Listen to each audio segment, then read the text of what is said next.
Сыктывкарская «Ника» уступила московской команде МБА.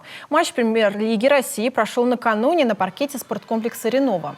Гости добились ощутимого преимущества еще в стартовой 10-минутке – 12-21. И к большому перерыву сохранили комфортную разницу в 9 очков. «Ника» устроила погоню за МБА лишь в заключительной четверти, выиграв ее с разницей в 4 очка. И этого не хватило для общей победы в матче – 64-70. Нас подвела реализация бросков. Сегодня вся наша бросковая линейка была хуже, чем это может быть обычно, хуже наших средних показателей по сезону. Это касается бросков и 2-3 очковых, также и штрафных.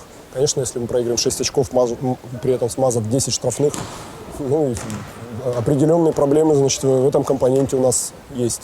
Самой результативной в составе рыси стала Екатерина Федоренкова – 16 очков. Отметим и Бриану Тернер. У североамериканской легионерки Ники 14 очков и 19 подборов. Следующий матч наша команда сыграет на выезде 21 февраля с московским «Динамо».